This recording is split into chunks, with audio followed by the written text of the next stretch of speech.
Shalom, selamat malam Bapak Ibu Saudara yang dikasihi Tuhan Yesus Kristus. Selamat kita berjumpa kembali dalam renungan pada malam hari ini. Doa dan harapan saya saudara semua ada dalam keadaan yang baik, sehat, penuh sukacita, dan berlimpah berkat Tuhan. Sebelum kita mendengarkan renungan firman Tuhan, mari kita berdoa. Bapa Surgawi, Bapa dalam nama Tuhan Yesus Kristus, Tuhan dan Allah kami yang hidup, yang selalu mengasihi dan peduli kepada kami. Terima kasih untuk berkat kemurahan-Mu, pertolongan-Mu, pimpinan-Mu di sepanjang hari ini. Kuasa-Mu yang telah memampukan kami. Kembali saat ini kami mau mendengar sabda firman-Mu. Urapi kami Tuhan supaya kami mengerti dan taat melakukan setiap kehendak-Mu. Dalam nama Tuhan Yesus kami berdoa. Haleluya. Amin. Saudara yang dikasihi Tuhan, ayat firman Tuhan saat ini terdapat dalam Ibrani 7 ayat 23 sampai 25. Tertulis demikian. Dan dalam jumlah yang besar mereka telah menjadi imam, karena mereka dicegah oleh maut untuk tetap menjabat imam. Tetapi karena ia tetap selama-lamanya, imamatnya tidak dapat beralih kepada orang lain. Karena itu ia sanggup juga menyelamatkan dengan sempurna semua orang yang oleh dia datang kepada Allah, sebab ia hidup senantiasa untuk menjadi pengantara mereka. Saudara yang dikasihi Tuhan, fenomena titip doa banyak terjadi di berbagai negara. Bukan hanya titip presensi saja yang ada, tapi titip doa juga ada. Di Jepang ada tradisi yang disebut ema, yaitu papan kecil yang digantung di kuil berisikan doa dan harapan. Orang yang tidak bisa datang ke kuil biasanya menitipkan doa kepada temannya yang pergi ke kuil agar doanya dituliskan di papan ema. Dalam kekristenan juga ada fenomena titip doa. Kalau misalnya ada orang yang ke gereja, maka temannya yang tidak ke gereja menitipkan doa. Ketika ada orang yang pergi ke Yerusalem berdoa di tembok keratapan, ada saja orang yang menitipkan doa melaluinya. Ada banyak pendeta yang menjadi tempat menitipkan doa. Sebenarnya boleh saja kita minta didoakan oleh orang lain, tapi kita perlu menyadari bahwa kita bisa langsung berdoa kepada Tuhan tanpa harus titip-titip doa kepada orang lain.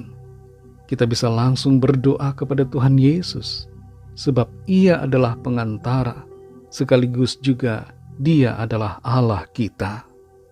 Dalam Ibrani pasal 7 ayat 23-25 ini dikatakan, dan dalam jumlah yang besar mereka telah menjadi imam, karena mereka dicegah oleh maut untuk tetap menjabat imam.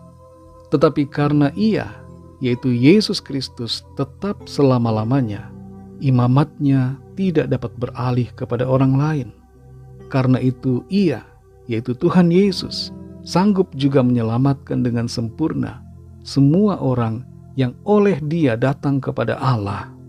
Sebab ia hidup senantiasa untuk menjadi pengantara mereka. Ayat ini berbicara tentang imam yang menjadi pengantara antara umat dengan Allah. Di masa yang lalu, masa perjanjian lama, setiap orang yang mau datang kepada Tuhan harus melalui imam. Harun adalah imam yang pertama, dan generasi di bawahnya adalah imam-imam selanjutnya. Imam menjadi pengantara, dan itu sebabnya imam menjadi tempat menitipkan doa. Tapi semua imam itu telah mati. Ada begitu banyak imam yang silih berganti bertugas melayani Tuhan dan melayani umat Tuhan. Dari generasi ke generasi imam itu bertugas, namun mereka semua terbatas masa jabatannya karena usia dan karena kematian. Tapi berbeda dengan pribadi Tuhan Yesus Kristus. Tuhan Yesus menjadi imam untuk selama-lamanya karena Ia kekal dan hidup selamanya. Tuhan Yesus menjadi imam besar agung kita yang mengantarai kita dengan Allah. Ia menjadi manusia satu-satunya yang kekal dan mengambil posisi sebagai imam selamanya, bukan di bumi tapi di dalam sorga. Ia menaikkan syafaat untuk kita dan syafaatnya itu berkuasa untuk menolong dan menyelamatkan kita. Keimamatan Tuhan Yesus adalah istimewa, sebab Ia adalah manusia, namun juga Ia adalah Allah. Sebagai imam besar agung, kita dapat langsung berdoa kepadanya, sebab Ia selalu bersedia untuk mendengarkan, menolong, dan menyediakan jawaban. Saudara yang dikasihi Tuhan, imam terakhir dan yang masih menjabat sampai saat ini hanya ada satu, yaitu Tuhan Yesus Kristus. Dia bukan hanya sekedar imam biasa, tapi Dia adalah imam besar agung.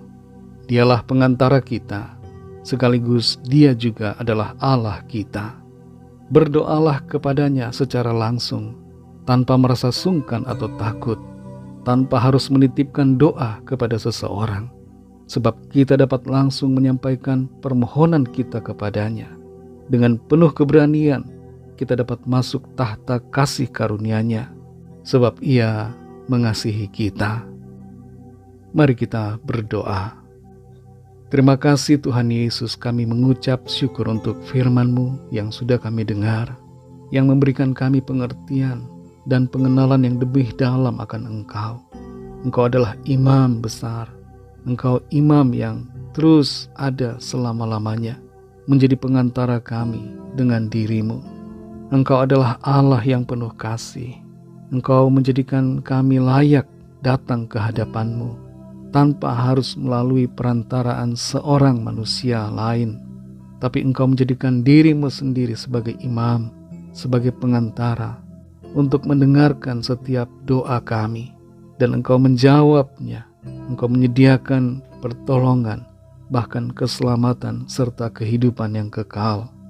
Terima kasih Tuhan, kami bersyukur untuk kasih karunia-Mu, untuk anugerah-Mu yang melayakkan kami untuk masuk ke dalam hadirat-Mu yang kudus. Ajar kami Tuhan untuk selalu percaya akan kasih karunia-Mu, dan dengan penuh keberanian tanpa rasa sungkan datang ke hadapan-Mu, masuk hadirat-Mu dalam doa-doa kami, menaikkan setiap permohonan kami kepada-Mu. Engkau adalah Tuhan yang baik, yang selalu bersedia untuk mendengarkan kami dan juga menolong kami dengan kuasa-Mu. Berkatilah kami Tuhan di sepanjang hari ini dalam segala tugas aktivitas kami.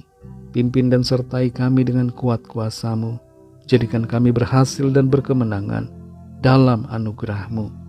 Kami berdoa mohon lawatan Tuhan, yang sakit mengalami kesembuhan, yang lemah dikuatkan, yang susah dihiburkan, yang cemas diberikan damai sejahtera sukacita, yang terikat terbelenggu dosa dan kuasa kegelapan dilepaskan dan diberi kemenangan, dan yang sedang dalam pergumulan persoalan diberi jalan keluar yang ajaib dari Tuhan. Kami percaya kami alami pertolongan Tuhan, kami alami mujizat Tuhan dalam hidup kami. Terima kasih Bapa, dalam nama-Mu yang kudus, nama Tuhan Yesus Kristus, kami sudah berdoa dan mengucap syukur. Haleluya. Mari sama-sama kita berdoa, doa Bapa kami. Bapa kami yang di sorga, dikuduskanlah nama-Mu, datanglah kerajaan-Mu, jadilah kehendak-Mu di bumi seperti di sorga. Berikanlah kami pada hari ini makanan kami yang secukupnya, dan ampunilah kami akan kesalahan kami, seperti kami juga mengampuni orang yang bersalah kepada kami.